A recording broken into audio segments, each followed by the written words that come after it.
Let's make it a horse. A horse. So the last time I did Hand and Brain was with Hikaru on Oh his my stream. word. Okay. And Pawn. Pawn, okay.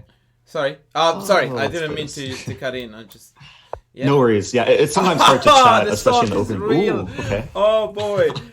The London against me and Eric. Oh boy, that feels It's a very just, brave soul. Unreal. Yeah, let's go pawn. Sorry, you were saying about Hikaru. Yeah, so I interviewed him on his stream while playing Hand and Brain. It was a complete mess because I was trying to focus on the interview and I was blundering everything. I was telling him the worst things to move. That's cruel, man. Horse, But horse, please. I feel like I've learned a little bit from that experience, and hopefully we won't make fools of ourselves. Queen. Oh, you're playing my preparation. It's my preparation. Pawn. Ah. I feel like we probably taught the same line. Yeah, on I guess. many occasions. Bishop. You said bishop, right? Okay. Yeah, I did say that. Pawn. So this is where our preparation deviates. Oh, do you play h6? Because I play knight. Knight. There's a line knight h5, which is really interesting. Yeah, right. Okay. But well, this is like, where I casually, Eric, usually go like from here. It doesn't matter. And I actually don't know. I'm honest. I can show you afterwards, like at least with higher level students, what I show. I sometimes do hear a very weird queen, so I will force you into some crazy stuff. Crazy stuff. I feel like this is simple stuff. Well, there are two things I hate doing in chess. One is going backwards, and the other one is to undevelop, and I just did both. So hence my comment on crazy bishop. But I do think that queen d8 is a solid move there. No, I've definitely showed this position, probably not on stream, but I've shown this to students. Like, this is a very typical idea. Queen. King. Did I miss knight h4 at one point? Okay, let's go pawn, and then you can decide which pawn you want to push.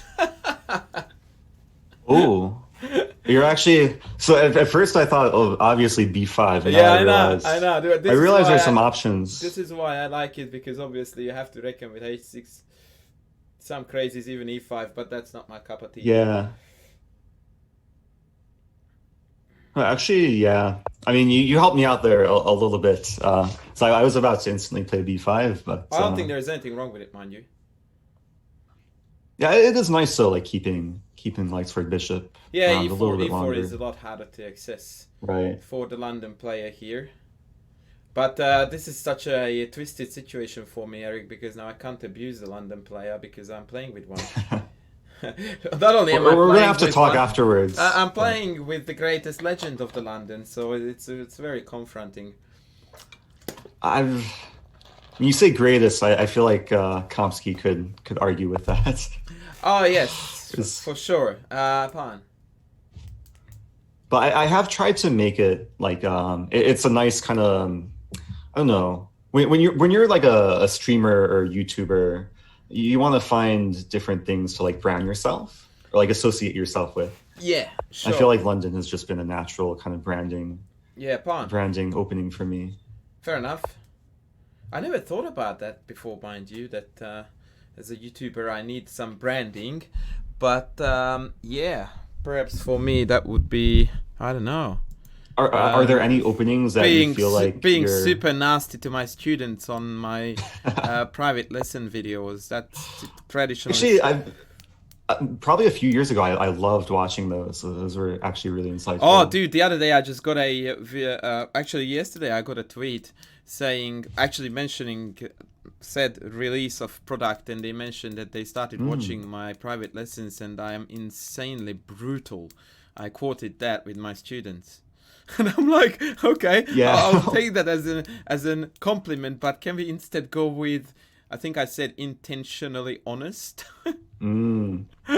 But true that I don't sugarcoat much. There is reasoning behind it. It's not for the sake of Polish brutality. Rook up. Oh, sorry, I meant rook. Shoot! Wow. Rook. Uh, Yeah, no, I'm now No, now naughty boys. I'm rejecting any rook sideways moves. Sorry. Let's move rook up. It's fine. No, it's hard to adjust to like hand and brain. We didn't like walk etiquette. into A4 here either, did we? Ooh, did I play the wrong rook up? I don't know because I didn't know it Could have. until you played it. But now it feels so good to blame you, man. That's the advantage of the brain. I meant rook A7 for sure. Also have to keep in mind that there's usually a decent like probability that our opponent is watching, listening very carefully for. Yeah, fair enough. that we should By the play. way, please feel free to engage. There we go. Please feel free to engage with the chat. So, Yeah, no, I'm keeping an eye. I think they usually like to talk amongst themselves. Oh, but we do have Finny saying hello. So hello to Finny. everyone. Rook. By the way, I did hear you talk about me, my stream and YouTube and whatnot. So if you want me to, Yeah, so some people were asking questions, and I was trying to like work out the command. So I found your Twitch and YouTube in your profile. I linked that in the Andras command. So if anyone types an exclamation point Andras in the chat, you can find the Rook. links. all right, okay, cool. Well, But- as it happens to be the case, I don't really stream anymore. And the reason for that is solely because I don't have time for it. And I know it sounds the lamest possible thing to be said, but my full-time work, family, and my YouTubing and my chess coaching, which is really a substantial part of my week, just takes away so much time that it's insanely difficult to be able A lot to juggle. to be able to squeeze streaming in. On the other hand, Knight, I do think that my YouTube channel has really quality content. I rarely talk highly about myself, but that's, I think, I really don't know what we're going to do against Bishop C4. Okay, Bishop. Despite of my misgivings, pawn, I have decided to give in to the pressure of a student of mine who told me that the greatest key to YouTube success is consistency. And so I decided to give it a go. And I put a deadline onto it, which ironically, that deadline was the release of my Chessable course, which was meant to come out in September. Right? Was that released? So that was released within the last day. Correct. That was the thing. Wow. Okay. And then I got an email 2 days ago from Chessable that due to some rescheduling and whatnot, they brought my material forward and is to be released yesterday.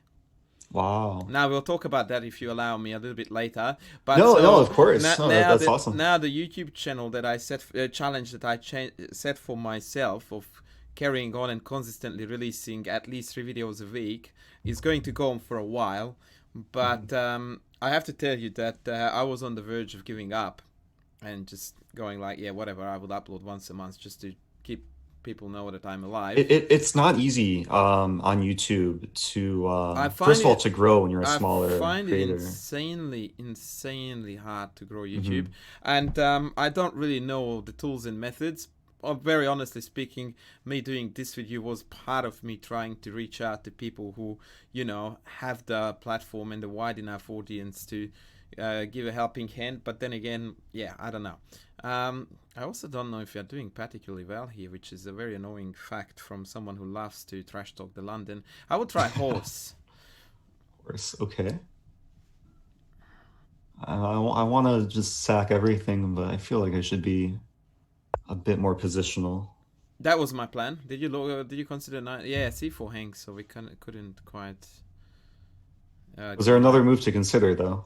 No, but when you said you wanted to sack everything, I thought you were considering knight b4.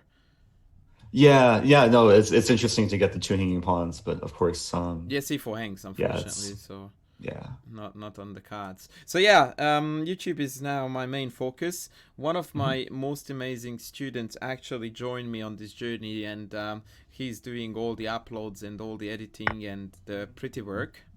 That's very nice to have. That I'm sure takes a big weight. Boy, like he works more than I do with the recording, Rook, and it's just insane. It is absolute insanity. Rook, Oh, you're thinking. I'm debating which rook to move. Oh, okay. I think Sorry. I just wasn't yeah. sure if you Oh, called probably them. doesn't matter too much, but Yeah, I tend to agree. So yeah, it's a lot of work. It's a lot of yeah, work. no, it definitely is. I do almost everything by Yourself? myself. And most of my YouTube content is like comes from Twitch streams. But there's a lot that goes into just the editing and tagging and titling, and I do all my thumbnails and Yeah, yeah, yeah. it's kind of a whole other job.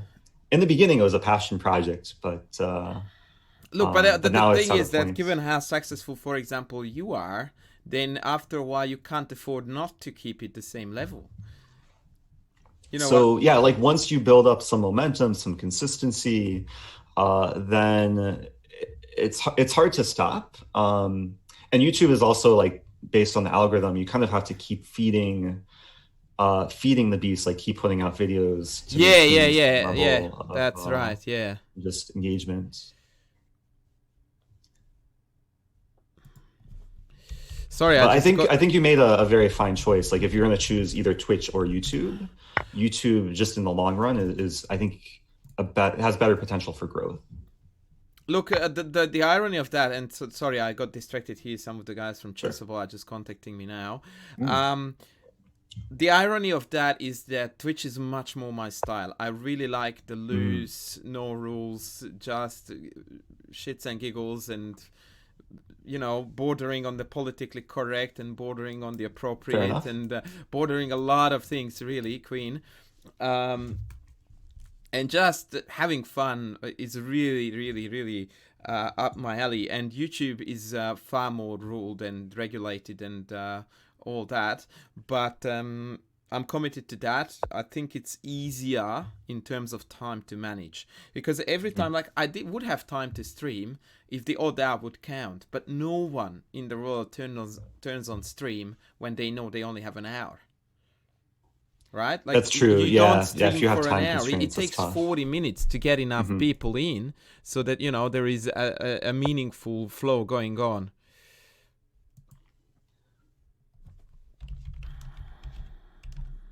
You have to be a little bit cognizant of time. Oh, yeah. So what you're telling me is that it wouldn't be... Oh, you didn't go where I expected. Okay. Oh, you wanted to play Queen A6 probably. Yeah, but you probably figured that rookie one would have been pooed on that one too. I just like my pieces in the center. Yeah, I wanted to put the horse there. Mm. Speaking of the center. All right, Sorry to spoil your plans. Oh, no, that's the fun. That's the fun. Yeah. Does rook make any sense? If you say it, I have to move it, right? I haven't said it. I'm talking to myself. Oh, well, now it's too late. I wasn't sure if after Queen B1... That was more of a rhetorical Queen, question. aren't we in trouble after Queen B1? Or I shouldn't say that, because again, we probably are playing against... Opponent might be watching. I just assume like rook on the second, like it's an active piece. Yeah. Like that's how we roll. But Queen on B8 also looks quite active. So...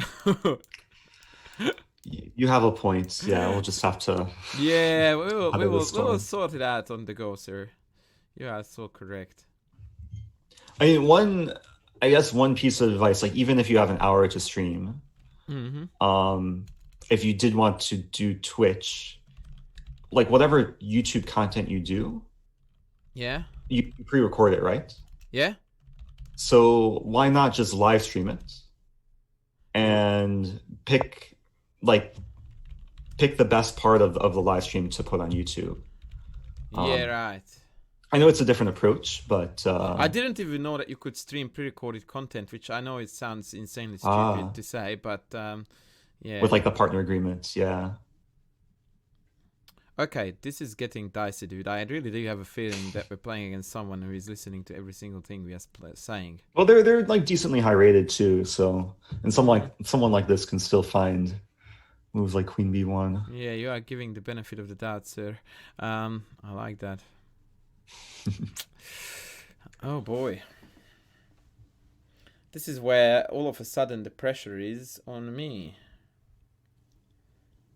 How adventurous do we want to go? Okay, I feel very scared, so let's go Queen. was not what I was thinking. But okay. That's interesting. We might lose a pawn. Oh, well, it was But part of the plan. We will get it back, sir. Oh. yeah, no, I actually like the coordination here. But we shouldn't keep telling our opponent the best moves. No, we shouldn't. I just realized that my whole board cut is a little bit out of whack. So I'm watching now everything on OBS. I wanted to go horse here. Okay.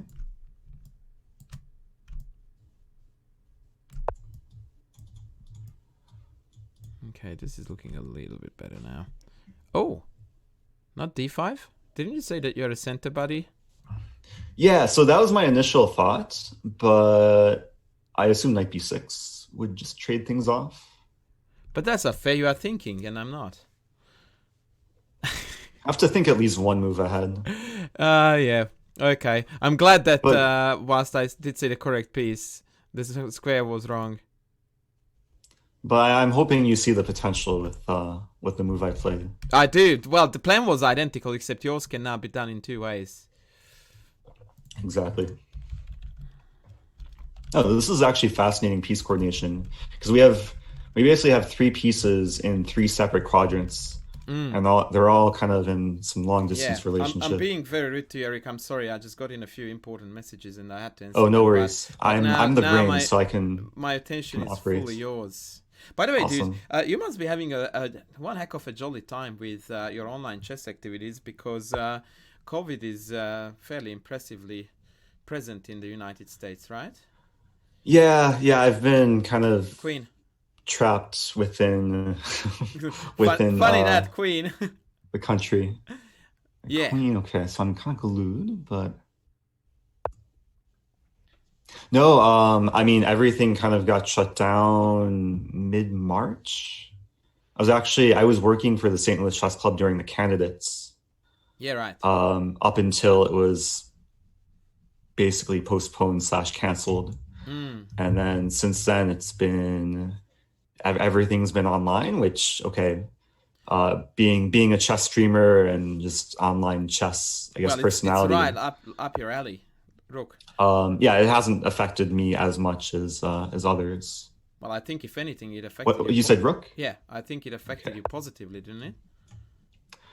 Yeah, so no, I mean just overall like the whole online chess ecosystem, I mean especially on Twitch, but I mean all the major chess platforms. Twitch has absolutely exploded. Yeah, no, it's been incredible because like all sporting events are canceled, people want entertainment. What Yes. better way to just watch chess on Twitch? Exactly. So, I mean, what Hikaru is doing is insane. Both in terms of the crowd he attracts, but also I think that, for example, his content has got a lot better than what it used to be, to my liking anyway. oh, definitely. No, I mean he definitely kind of experimented with all these collaborations, and it was very clear that it just brings in a lot more people who wouldn't otherwise be Queen. exposed to chess. Yes. But not only that, I think the guy himself has changed a bit. It's my very personal view, but I think he has changed for the better, and he's a far more attractive dude to follow and listen to than in the beginning. But that's my personal opinion, and everyone has the right to disagree with me there. Yeah, I think it's really interesting, especially with streamers or YouTubers, because their whole journey is like documented. Yes, that's exactly right. I'll let you say a piece here. Queen and then Rook. So you can choose like any content creator and then go back and see like their initial first videos and like see the differences in their talking style, their personality. So I did this with Hikaru, and he used to be a bit more like just kind of keeping things to himself, just focusing on the chess, not interacting with the chat. Yeah, King. And even interaction with the chat, Rook sounded a bit like a robot. No offense. Yeah, because like no one, especially when you're a professional chess player, it's not really a social game. Yeah, so you're exactly. You're not actively like public speaking or really talking much especially in the midst of competition. Correct. Pawn, I guess. Gonna be safe here. Was that rubbish? What did you think? With pawn? Yeah. I think that's fine. Isn't it what you would have done? Yeah, I was thinking more knight or no, pawn was actually probably the best move.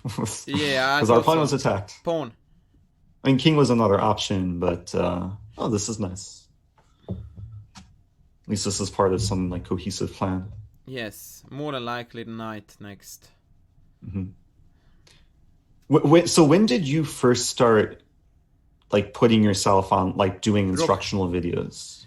Quite a while ago, actually. I just checked on it, Rook, and I think it's several years now. But the problem was that my YouTube activity has always been fluctuating. Is it our turn? Night. Yes. My YouTube activity has always been fluctuating in a very unpredictable manner. So there would be times when I would put out videos like 2-3 a week and then nothing for 3 weeks. And that's how, but that's basically the history of my channel, essentially throughout its existence. Night. It just, I guess, doesn't do it. Pawn. No, especially when you're doing it alone. I think we're at the point where we're probably good enough to convert this, and it might be better. Yeah, I was about to say that. To... I think there is no challenge here anymore, so I will leave you to it. It allows us to chillax a bit and talk and potentially answer questions from the viewers if there is any. Oh, definitely. Yeah. It's totally up to you. No, I was gonna say when I first started like Twitch and YouTube, I was super uncomfortable like just talking in front of the camera, and it took me a long time to find my rhythm. So when I first started streaming, I actually didn't like to have high viewership. It was more just like hoping not too many people would join, hoping not to get rated, just so I could kind of find my comfort. Right. I still enjoyed like the teaching aspect and playing and commentating. Right. That's funny, of, like, man. A lot of people watching. That's really funny.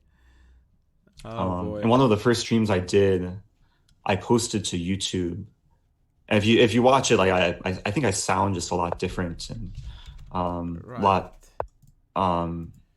just a lot more nervous. And barely anyone was watching on Twitch, but the YouTube video has like close to 500,000 views now. So apparently it resonated with the audience. Yeah, very clearly.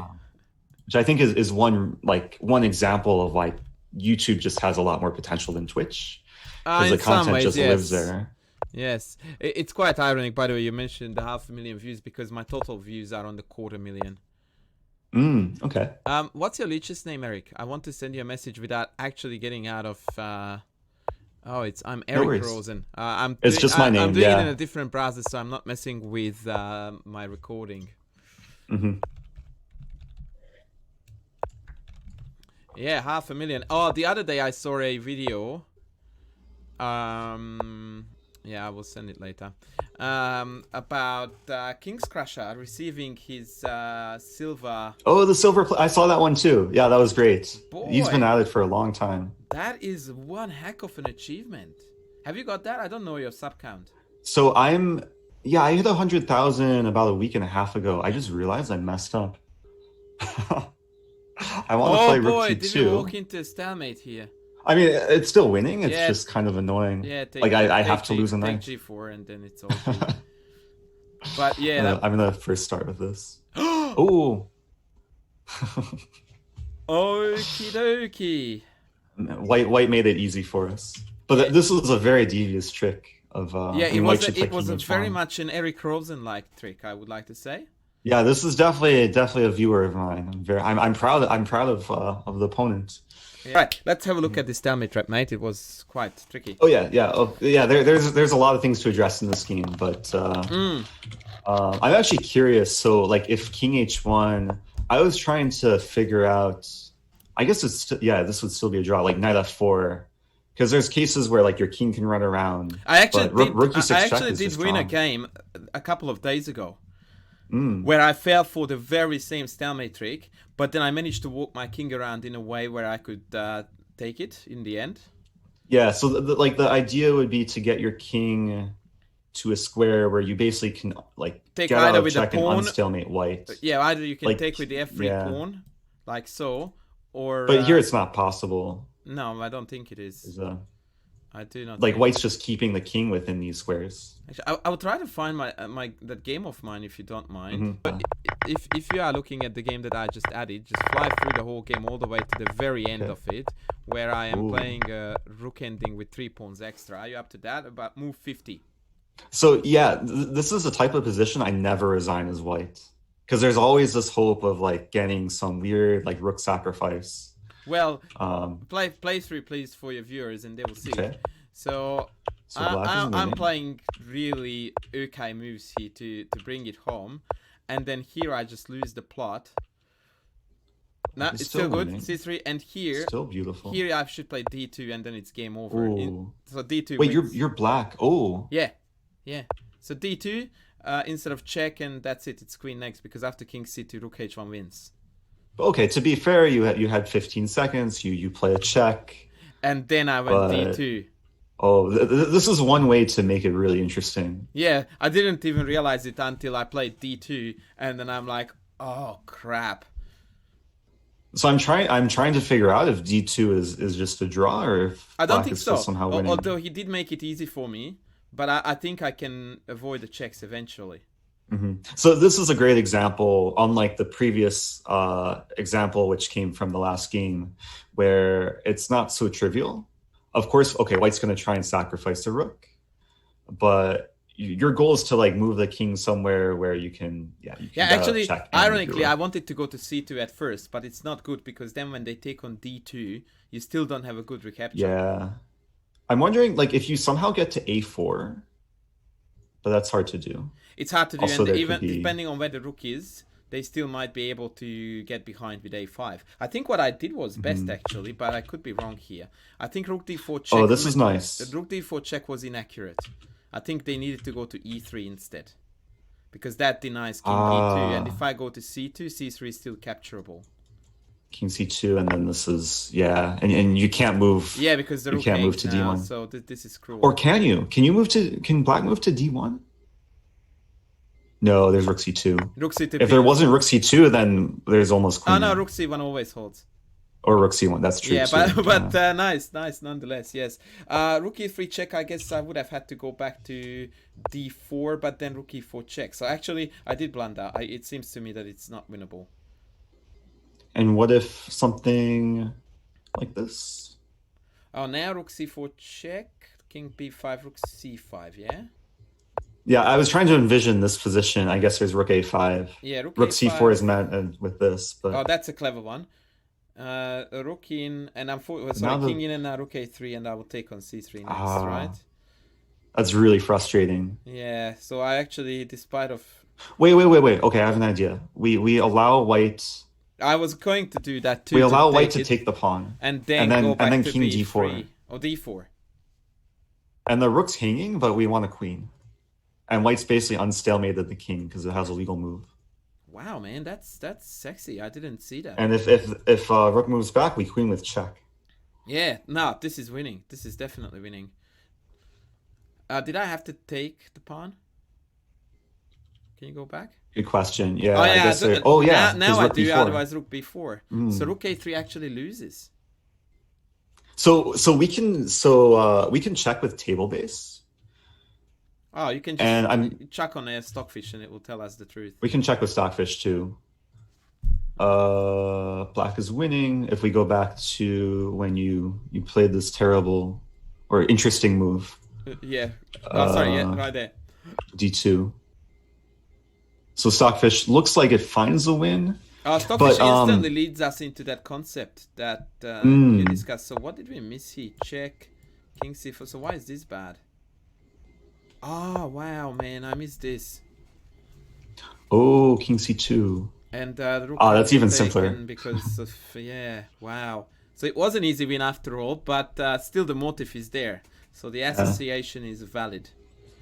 So just to let the viewers know that any chess position with 7 pieces or less on the board is solved, and you can check in chess using the little table-based opening explorer. And yeah, immediately sees like the instant winning line. So it even like recommends d2, even though that's not practically the best no, move. actually, it switches to rook b5 now. Mine Oh yeah, says so rook b5. Stockfish finds the mate in 7. Yeah. Yeah. Yeah. Stockfish is a very annoying dude. Take e5. Never in my life did I play the Marshal. Next time you should say horse. Yeah, but no, because we have to be a little bit sneaky here. Okay. So Fair rook enough. Okay. and d3. Okay. And from here on out, we will go. We will go. I know d3 is like a trickier line, which not everyone prioritizes studying from the black side. Correct. So the idea was to really give him a bit of a run for his money, and two Gustafsson too. He's an absolute legend. Rook. Okay, I'm being nice, aren't I? I'm already thinking. Wait, did you say rook e2? No. I said No. rook. Okay. Oh, I misheard you. Okay. I said rook. Now from here on, we are playing straight. Okay. So hand in brain time. I vaguely remember some Ding. I forget who was white though. I feel like Ding was white against some solid GM. They just drew. Sure. Let's just be simple. I know there's some like nuanced difference between d3 and d4. You'll have to explain this to me afterwards. That runs on the assumption I know the difference. Okay. Sir. You seemed confident. Oh yeah, because I wanted to do something different, but this is where my knowledge runs dry. Now, well, give me a sec, because now I have to think too.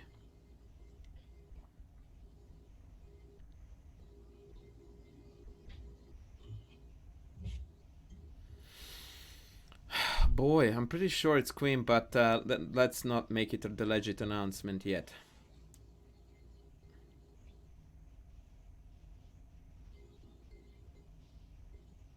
Oh, I just remembered. It was Ding Karyakin. Ding was white. I'm gonna have to find the game afterwards. Okay, I can't remember what's going on here, man. I honestly can't. Just say a piece, and I'll do the lifting. Wait a sec. You know what? This could be interesting.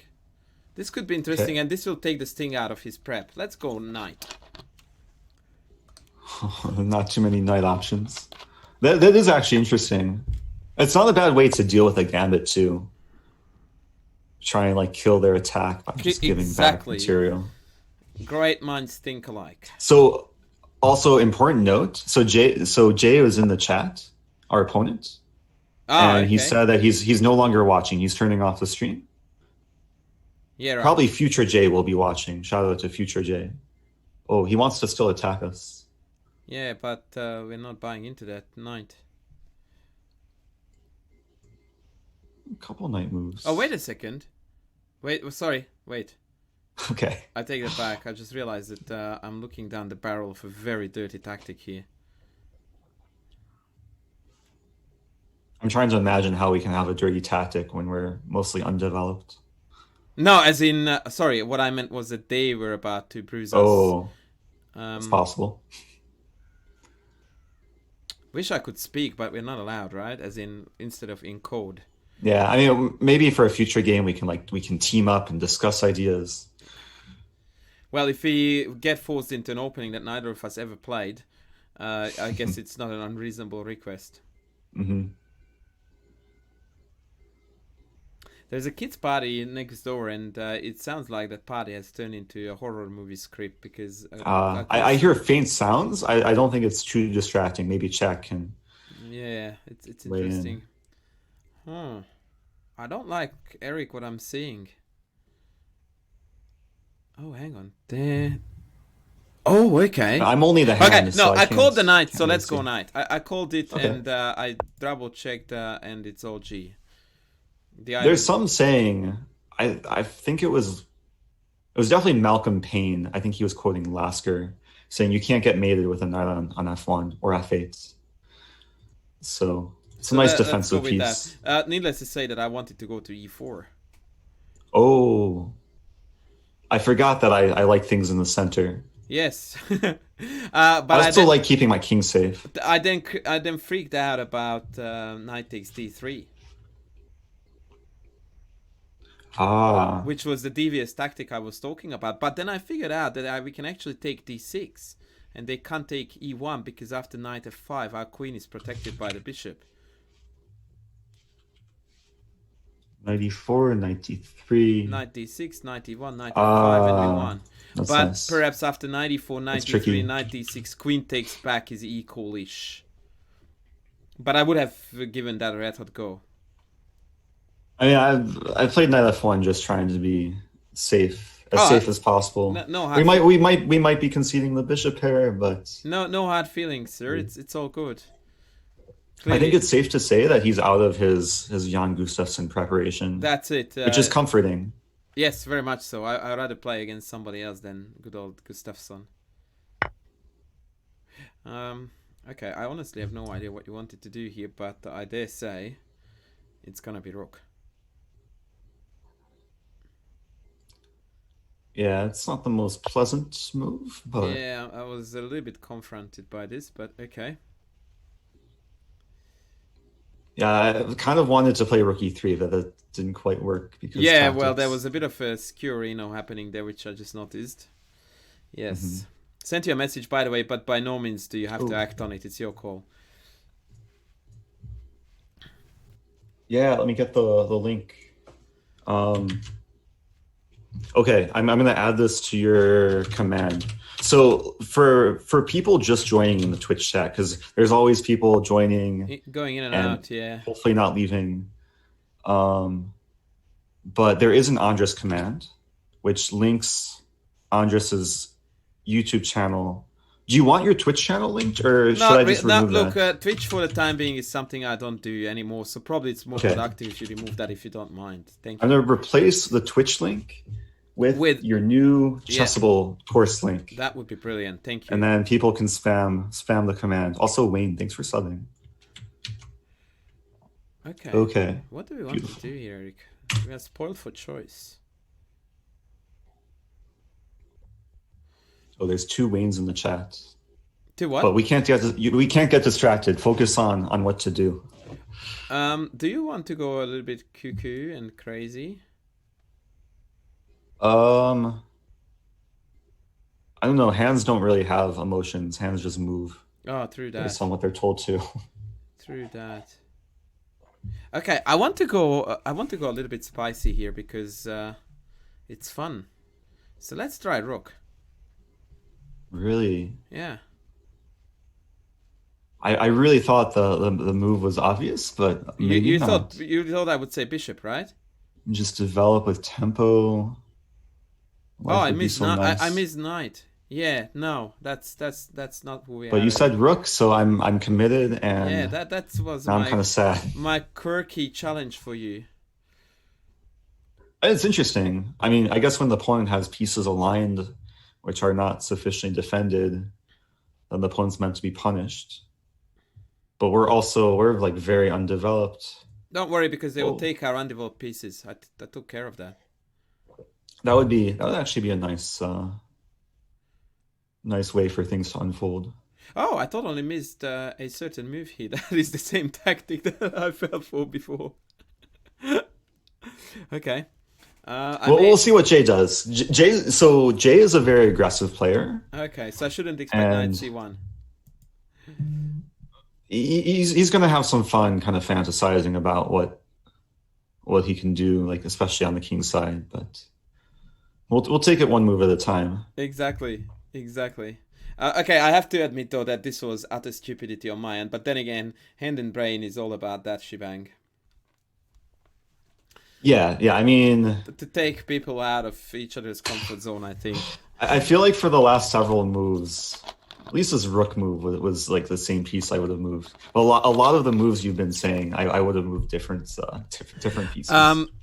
I have got a very funny story for you. Back in the day, Australian legend Grandmaster Ian Rogers was giving a simul alongside another Australian legend, Grandmaster Darrell Johansson.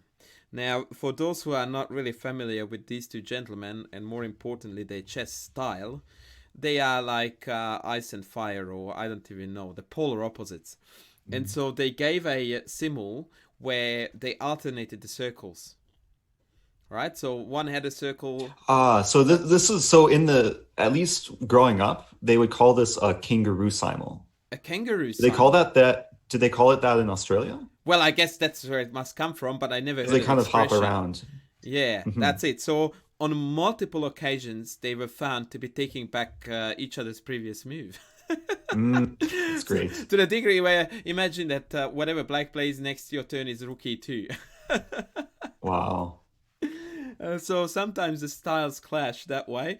It was quite That's also really difficult when you alternate moves and you have completely different plans. yes, and obviously the downside of that we here still talk to one another, sometimes in code, sometimes just by saying things out loud that inevitably go through our heads. So we have a bit of an idea of what's going on, and it's only one board. But there it's like 50, and there is no talking whatsoever. Okay, I didn't expect this. Oh, Jay likes to be I ambitious. Not only did I not expect it, but I don't understand it, which is He concerning also sometimes likes to be dubious. because either we are totally dead here, or we are totally winning, and I don't see why it's not the latter. Okay, Rook. Mm. I don't get this. Rook d8 was what you were afraid of, right? King. You would have never guessed I this, was King. scared of all of Black's pieces swarming around. But did you actually see something in particular that was hurting us? I was actually curious of knight f2 and bishop c5. I don't know if it works, but it just looks scary. Oh, Queen f3 had us covered. Queen. Yeah, you're probably right. And I'm not trying to say that my move was right because I'm pretty sure it was wrong. But I don't think we were instantly dead as a result. Yeah, that's probably true. But I mean, Black could definitely just take on c1 and get a slightly better position. Are you sure that was better though? I wanted to take d6. How is it better for black? I just assumed we were underdeveloped. Maybe, yeah, maybe it's just equal. I thought the white was slightly better because Takes, knight e3 was takes. coming with a tempo and all the queenside pawns were on white that I wanted to shut Ah. down with pawn b4 when he takes with c1 knight on b3. Well, we'll have to analyze afterwards. Yeah, for sure. It seemed like something should work for Black. Maybe c5. I don't know, but we should not spend time analyzing when. Okay, we're below 3 minutes, and You mean right here, we right still have now, most c5? pieces. C5 instead of what he did, instead of this. What was it? At which point? Yeah, instead of bishop c5. Oh, c5 then. Oh, I did look at that. I thought knight e3 with a tempo and then we would take it from... Oh, no. I don't think that works, Eric, because bishop d5... All right, we'll come back to it, but yeah, bishop. yeah, let's get developed. Maybe bishop. So many bishop moves. Yeah, that's right. I don't know which one is good. It's so good meant to be the brain. But Because, obviously it's bishop. But because now both I have of us to know do that some it's work. bishop, but we don't know where. But it's not my call. Yeah, let's be active. Yeah, that's where I would have gone to, by the way. But again, that means absolutely nothing. Hmm. Oh, boy. Oh, boy. Wait, so did you play in the side? Like, did you play against Rogers? No. And, I was just told this as an absolute. It's just a nice story. Next Yeah. level story. Yes. Hmm. It was just one of those Aussie legends. So I played in like one of these sort of simuls where it was 3 grandmasters. This was You over a mean decade ago. against them? Yeah, so Yeah, right. I was 13 years old. Mm-hmm. It was against Karpov. Wow. Karpov was like the big celebrity. Of course. And then at the time, I think he was US champion, Yuri Shulman, Yep. who's no longer active, Yep. and Alexander Onishuk. Oh wow, Onishuk And is a big gun too. Yeah, and they were playing at least 50 people. And Karpov was really slow. Like Karpov would spend maybe a minute or two on each board, so he'd Surprise. get passed many times by Yuri and Oh wow. Actually, Alex. I'm not quite sure, Eric, what the most accurate move here is. I nearly fell for a trick. Just don't spend 2 minutes thinking about it. Okay. Bishop. but it might be dumb. Be simple. Yeah. No, actually, it was really good because now we are not going to fall for the trick that I nearly fell for prior. Did that Was make black threatening a trick? I wanted to play 93, and then I realized that g5. Oh, but then we would have had bishop c2. Oh, crap. Always got to watch out for g5.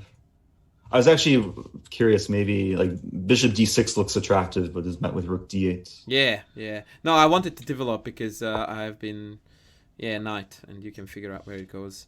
I've been getting some love from you for not developing my pieces, so I thought I'd be better the good boy and get those dudes out. It feels nice to be developed. It does. It certainly does. Quite ironically, again, kind of laid into the middle. Knight g3 was virtually the only knight move I didn't look at.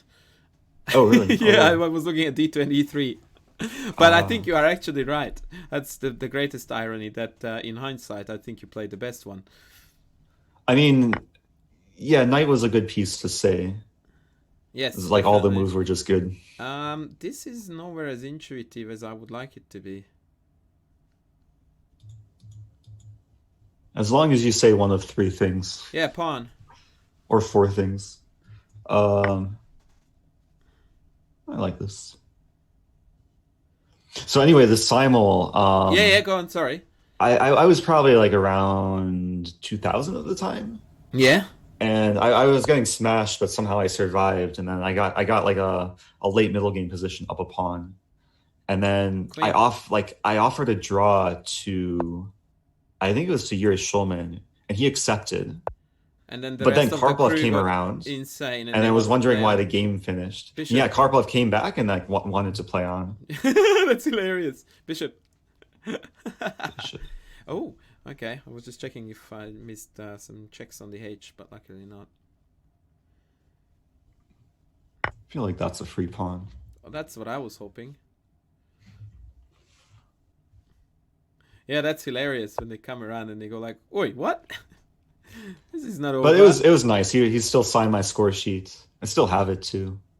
Oh, that's a nice touch. Okay, no idea. Bishop, like you figure out how do you work with this. Yeah, we have the increment. Oh, I'm not concerned about time. I should be, but I'm not. That's funny. Queen.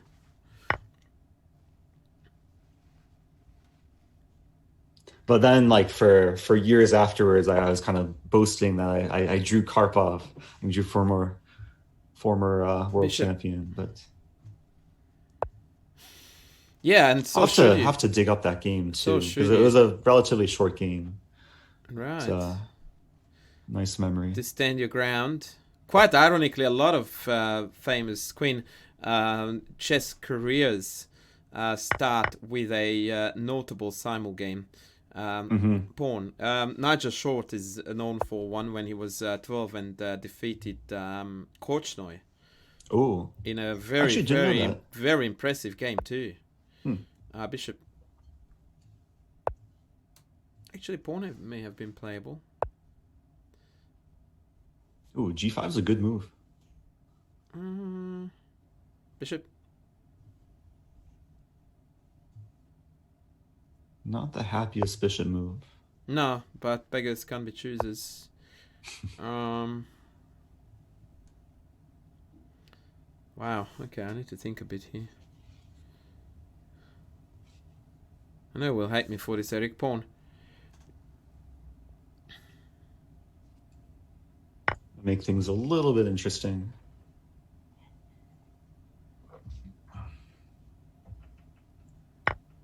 Pawn. Yeah, I don't hate you too much. I didn't see I anything just kind of feel else. sad. Yes, I do too, but I don't didn't see worry. anything either. We'll fix it. Are we gonna get mated?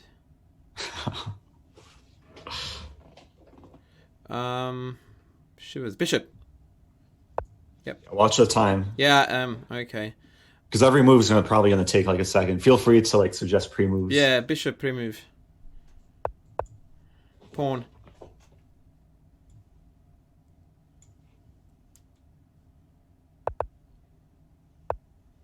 Rook. King. Are we gonna get mated? Okay, rook, just to gain some time if the check works.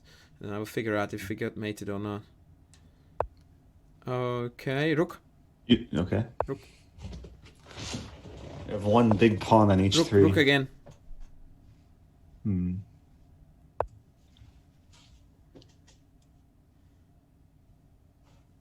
This is actually really interesting. Jay's been resourceful, like credit to him for... Yeah, I was worried about this rook. I have no idea what to do once that rook goes down there. Okay, rook. Rook. Rook. Take it. Yeah, that's it. That's B-man. If mate thread, then pawn. Pawn. Are we dying here? I totally missed the very... We're still breathing. I totally missed the very basic idea here. That bishops can move backwards? No, that rooks can go backwards. Oh. That was the one I missed. But is it that Bish, bad? I believe so. Bish. And, our time too. Let's give a check because I want to buy some time. Yeah. But I think we are in severe trouble. Okay, pawn. And let's hope that it's not mate. Is it? Up, king. And king again.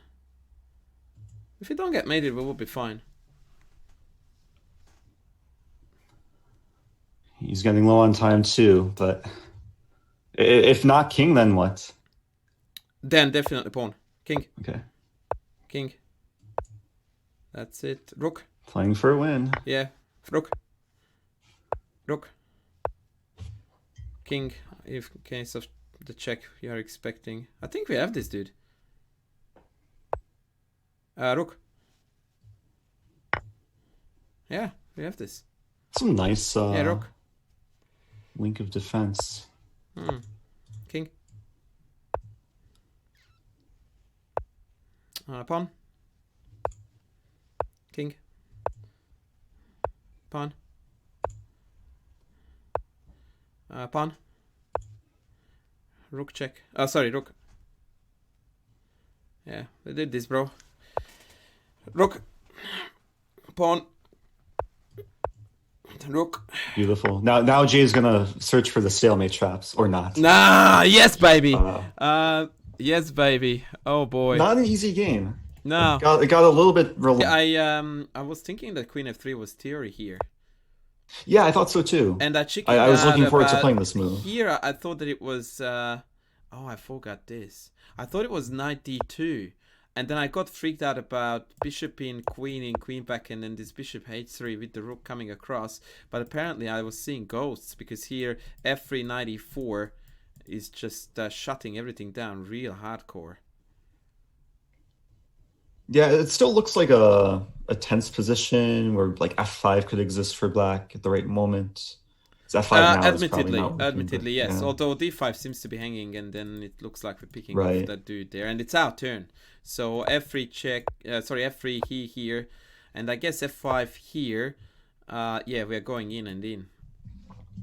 So I vaguely remember like some more positional endgame line. Yeah, there is one where we trade off. This. And then they end up with the two bishops, but yes, some endgame variation, but for the life of me I can't recall what that was. And here, yes, I see knight f4, knight e4 was my idea, but apparently after knight takes, I thought knight d6 was good. But according to the engine, after queen d6, we don't have... I'm not actually using the engine, but... oh, sorry. It just looks scary for like the fact that black just has so much activity. Yeah, these guys here are not looking very happy, right? Okay, fair enough. That was my stuff up. But apparently this position has still been reached at like super GM level play. I don't know if you have the database open. No, I don't. But I'm looking at now 94 as the number one recommendation, and this is somewhat typical in this d3 Marshal, that white finds various ways to return the pawn, like here with knight d3, but then all of a sudden complete development with tempos. I don't know, it still doesn't feel quite right. I mean, this is still like mainstream theory. Like there's an Anon Leko game, there's Ivan Schlichting Loren. Seems like they're like at the highest levels, this has been worked out to some sort of draw. Yeah, like 85% draw 90% of rate. the Marshal is. Right. Yeah. Which makes it like a good opening at top level where it's hard for white to actually refute. Yeah, exactly. Which is why anti-Marshal variations have become so popular. Even in Kasparov's time, like he already avoided the Marshal notoriously, in fact. So there's a user, Bobo Baggins, who's been supporting a lot, which I do want to thank him for. Cheered 1,500 bits, Woo! asking, what's a good gambit for beginners? A good gambit for beginners. Well, I guess you are far more versed in this When it comes to gambits. area than I am. I'm not a very big gambit aficionado, but I do think that gambits have their rightful time and place in chess. Can I, Eric, go into the study? Is it what your screen is on currently? So yes, if I make moves, we're both in the same study. So if I make moves, is it visible on your chat? Oh, sorry, on your stream. Yes. Okay. Yeah, we're all synced. We're all good. Yeah. I will answer this question, and then Eric, you can join in. So my view on gambits is that to develop an entire repertoire around gambits in the spirit of because we want to play aggressively is a very common misunderstanding and trap. What I believe is that we should build a very solid repertoire around classical setups. Like imagine white you playing here, whether it be the Botvinnik or the Meran. And then someone chucks at you this c6 move, which is a very common theoretical line that can lead into the stone wall or into this fascinating variation called the Nordboom with bishop b4. Now here we do have an option to play e4 and quite ironically turn this into the so-called Marshal Gambit. Yes, you heard the Marshal right. Gambit from the white side. Yeah. With queen d4, bishop b4, queen e4, and then both knight e2 and bishop e2 are theoretical moves here. And white does indeed sacrifice a pawn, occasionally even two, in this variation for insane counterplay. And this way, your repertoire is not based on gambit play, but gambit play is part of the repertoire. So I think it's very important to not to put the cart before the horse. And so the right amount of everything in a repertoire is awesome. I wanted to show you a multi-feed that I really love. Bishop f8. One of my favorite, sorry to spoil it. One of my favorite tricks there is this bishop f8. It's hard to resist showing that, like, even when it doesn't work, it's still a beautiful move. You just chuck it in there because it can't be captured because of that, and g7 is quite difficult to defend. And actually, to build on this idea, if you play this as white, then again, here instead of the Meran, you can go for the absolute bonkers Botvinnik, which is dc4, e4, b5, e5, and I don't even want to go here, but... It's a gambit for super grandmasters. Yes, but hear me out. Black here has an option to go into the so-called Moscow variation or the anti-Botvinnik, and here white again has two choices. I can go take and then play e4 or e3 later playing for e4, or I can play bishop h4, inviting a very messy but really fun gambit play. I tried learning this once, and then my head almost exploded. Gambit. Again, this is a gambit embedded into an otherwise totally sound and really broad opening repertoire. I'm all for this. But if you ask me, should you be playing the Black Medema gambit, which is basically just play a gambit against everything after d4? My answer is no. Despite of the fact that I do it all the time. Yeah, I think different... For funsies. Different gambits have different levels of dubiousness. Yes.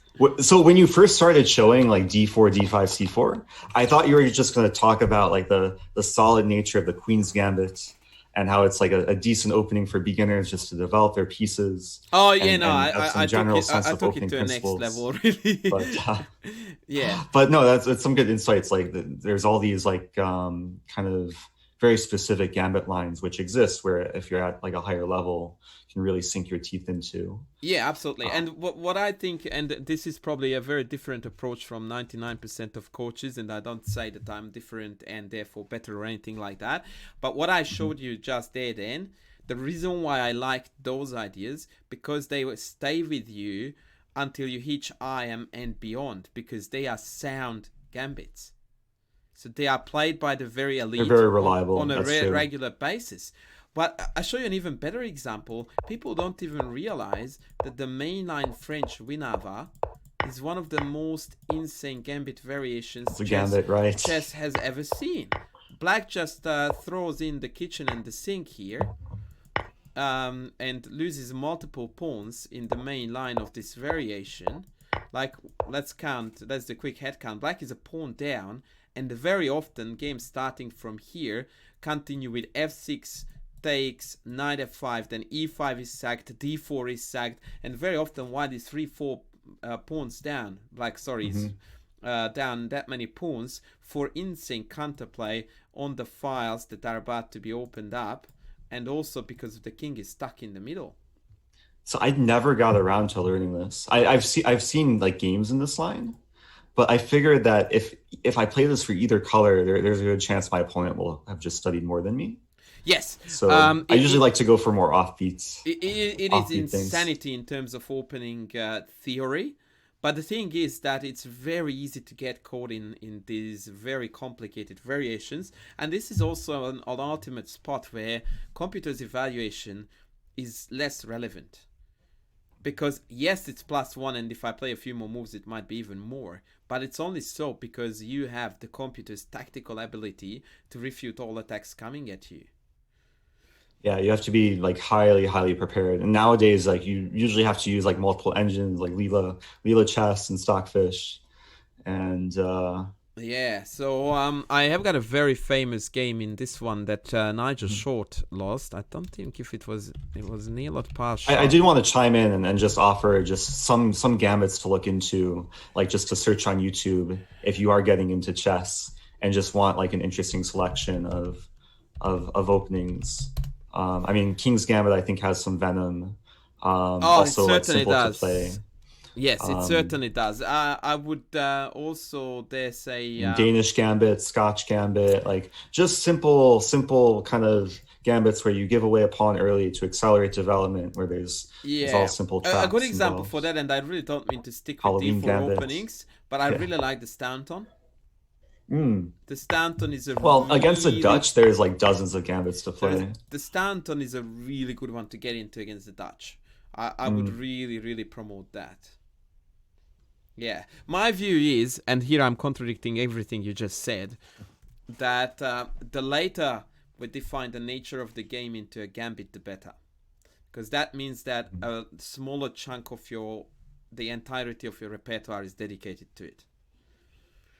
So that's fair. Yeah. If you play King's Gambit, that means that you play a Gambit every single time you get e4, e5, right? If on the other hand you play against e4, e5, the Rui Lopez, and you only play the Gambit that Eric just brought up recently with d4 here, then your repertoire is not fully and entirely revolving around Gambit concepts, but it does have a healthy dosage of it. That's my view. But on lower levels, if we are playing for funsies, I would definitely be chucking in King's Gambit and whatever I can think of to make life a little bit more fascinating and exciting, sure. Yeah, and it depends what the opponent's doing too, because this is just like just against e5. I mean, there's at least I can't even count how many gambits I can think of right off the bat. Oh yeah, F4, like D4, D4, F4, and then you go. I mean, there's alternations of the Scotch Gambit. Then you can go Vienna and then throw in F4. Like Vienna Gambit, right? Yeah, it's just insanity. Belgrade Gambit, like there's all these gambits stemming from this position. Belgrade is another one. Halloween. Yeah. There's reverse Halloween Gambit. I mean, from the black side too.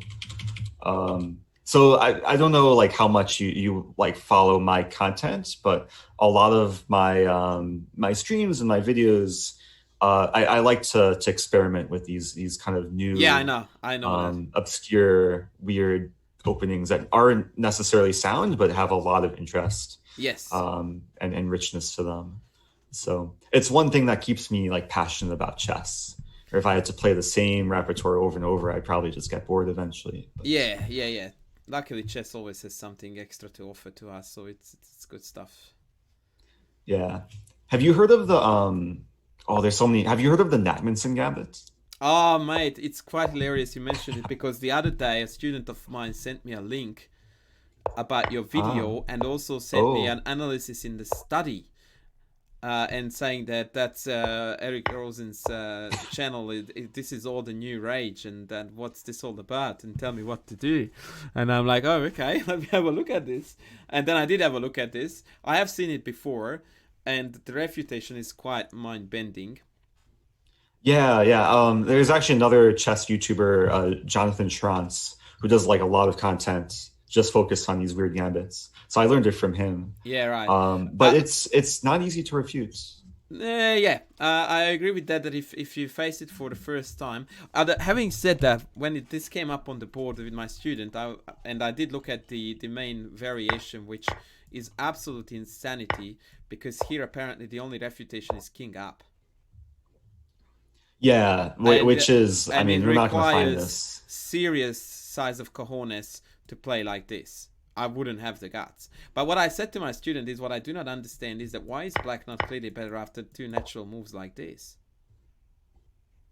Black is, yeah, this is the unfortunate part there. There's a few ways for black to decline it, but there's still some traps here. Oh, undoubtedly. Um, Undoubtedly. But this is how I would play if I was black. mhm, Because it feels to me that I sure. keep some advantage, but I take away a lot of the bite. That's true. Yeah. Even I, here, I, I was looking apparently, into this the other day. I have to compromise king.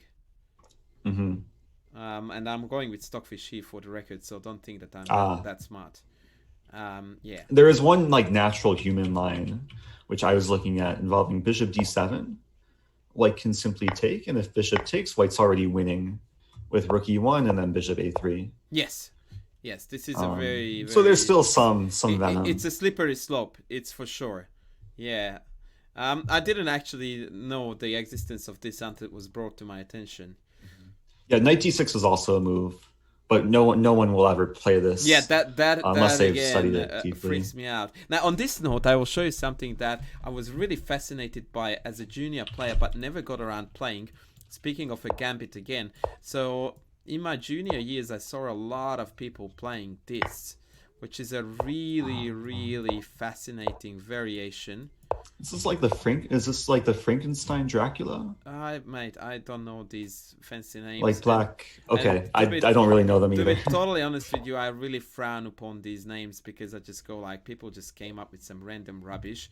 I tend to be a Huh. little bit old school for my own good, and I really like to respect chess players and chess innovators and name openings after them rather than Dracula, who had, yeah, never had anything to do with Hmm. chess and or an opening. But that was not a go at you. It's just a general thing that people come up with these days with very fancy names. So yeah, this variation back in the day enjoyed a great deal of popularity. And again, if you look at Stockfish's evaluation, it smashes it. But to be white in this position, it's not easy at all. Like this bishop b7 is coming at you, knight d4 is coming at you. We have no center to speak of, and not easy target to grab onto and attack. Yeah, and this is one reason why you can't always trust the engine to give you a reflection of like practically how easy a position is to play. Well, yes, unless you have 'Cause- got photographic memory and you memorize all these lines, which I mhm. doubt one can do. Yes, the engine is somewhat to be neglected in these cases. By which I'm not saying, by the way, that this line is sound for black, but it looks like a lot of fun. Yeah, and then sometimes that's like you can save these sort of openings for blitz or bullets Oh yeah, or just exactly, non-rated exactly, games. exactly. So there is again a gambit for you that could occur on the occasion, and yeah.